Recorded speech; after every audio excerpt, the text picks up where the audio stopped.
Hi, and thanks for stopping by. Today, I want to focus on some of the cognitive dissonance and brain fog that you experience as a victim of abuse throughout the healing process. And I'm going to tell you, 27 years later, I still struggle with this one. And that's the whole idea of helpers. Now, a little bit of history to frame what I'm talking about so that it all hopefully makes sense at the end, because you never know, right?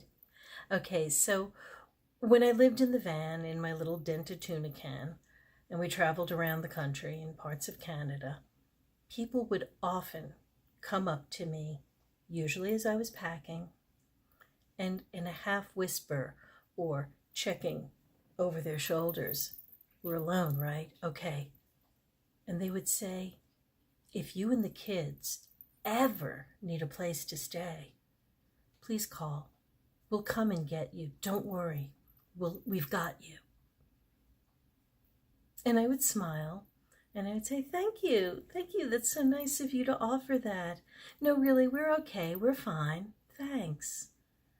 As if somehow I liked living in the road or enjoyed whatever my situation was, but I couldn't admit it.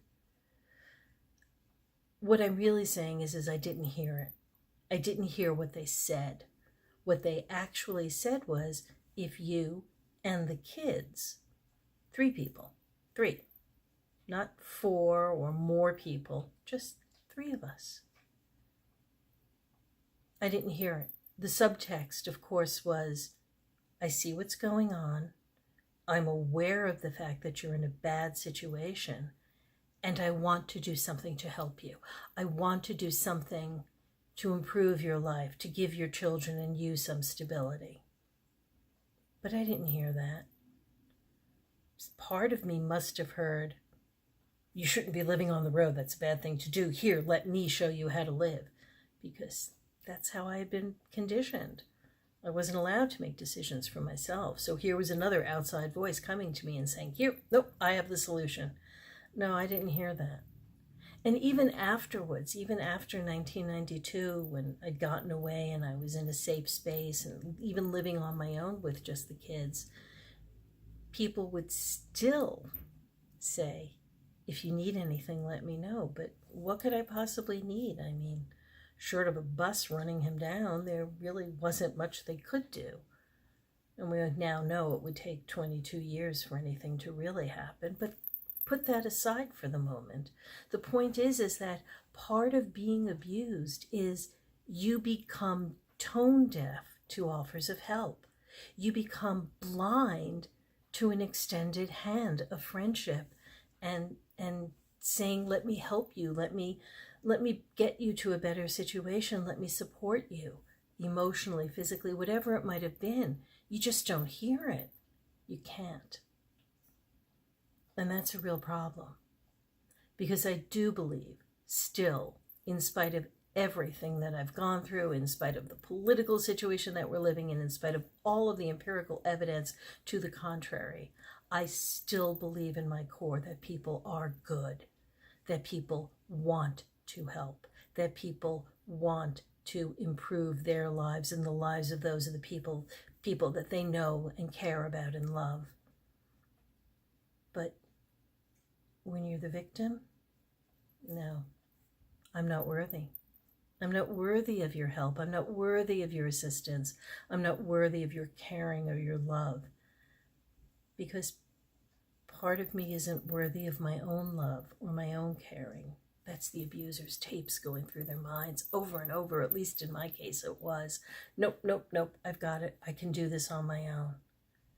And it's really, really hard.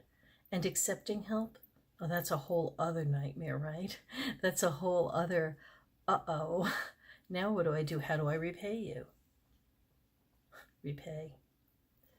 My third marriage kind of began because he offered to help me buy a car.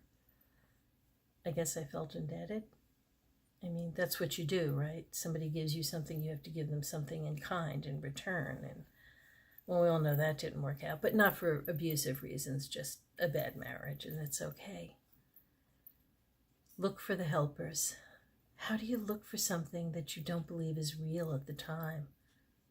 How do you do that? Wait, I didn't hear it. Now I hear it. Now I look back and I'm like, oh, I could have lived in, please pick your favorite city and state in the country, and I could have lived there, almost anywhere on the map. Any place I traveled to, there was always somebody willing. But I couldn't.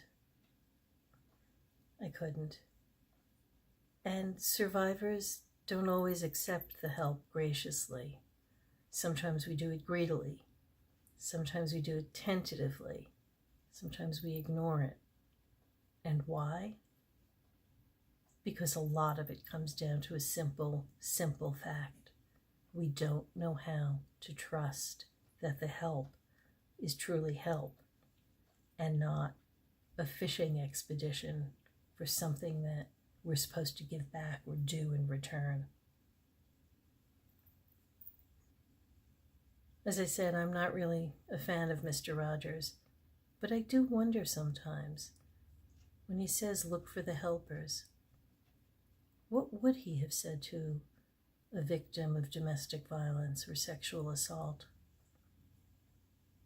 What great words of advice could anyone give us that would make it palatable to get the help we need? If you have thoughts about that, please use the comments on the vlog page. I'm really curious because I struggle with it. And now as an advocate, I'm looking for ways that I can offer help in ways that won't be tone deaf to the people I'm extending my hands to. Thanks for stopping by.